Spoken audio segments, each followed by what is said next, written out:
Yep. Updating your BarMouse. Let's say you connect your BarMouse in a computer. When doing so, it flashes on the LED to say that it gets connected. And then the cursor starts being, you can move the cursor. So it's up and running. And we can, for example, double click in a square and you see that the cursor is very small now on the video, but the cursor is spot on, doesn't move at all. If I, for example, go to this square, take copy, put in another square, paste, the formula is copied to that square.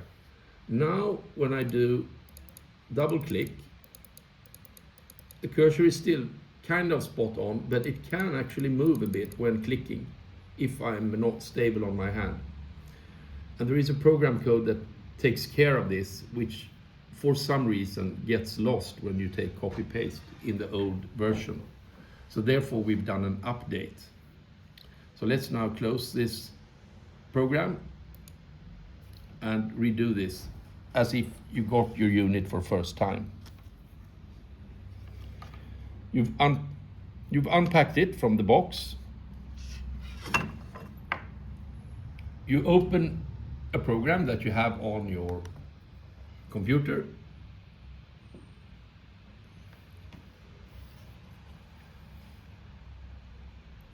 And if you're programming several units, you can have the program open all the time. You take one of these, open it in an angle. When having your mouse upside down, you have a small hole close to these two screws. You press it down in a 90-degree angle and you will feel that there is a small switch that gives you a click. When having this pressed down, you install the mouse in the USB port. And then you let go of the click from the mouse. The mouse is now in program mode. So turn it the other way. Not using your mouse, you go to this recently opened program. There are 4 icons on the side. Press the second one from the top with the arrow down. When having done so, go to browse, because now we're going to find the program, the new version of the program. And we have set it on The desktop. the desktop. In Sweden, that is skrivbord. So you go to desktop, poof, you see what programs you can find on your desktop. Oops. Mouse hex, that's the one we want. Press there, open. And now when we go out on this, we will see that mouse hex is the one that we've selected. Here you can see all other versions we've been using, but you will only have one in the list.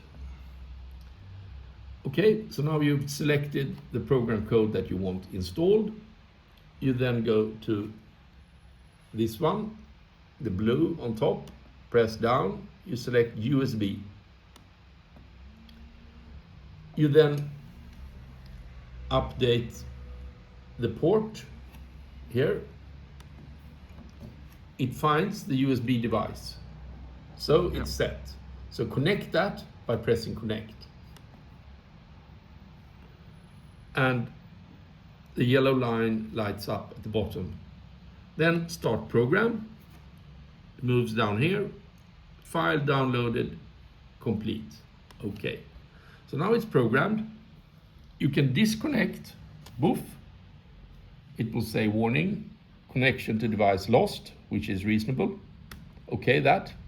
And now when you plug it in again, it now flashes up on the LEDs and it has the new code. So it's ready. And here is a small hack that we have installed so you can find problems when having used the unit sent to a customer. So if you tell the customer disconnect your unit, you can try this at home. Press the L on top. Plug in the device. Now LED 1 will start flashing. And that's saying that the connection to the main circuit board is intact and working just perfectly. So if there's a problem and this does not flash, well, probably the unit is totally dead.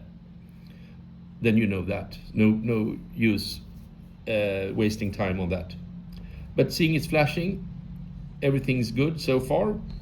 If you start moving the bar, LED number 2 will light up when the bar is in motion. And I keep the bar here in motion and it's constantly lit. When moving the bar constantly and the LED 2 does not light constantly but flashes, then you have an unstable connection with the optical sensor.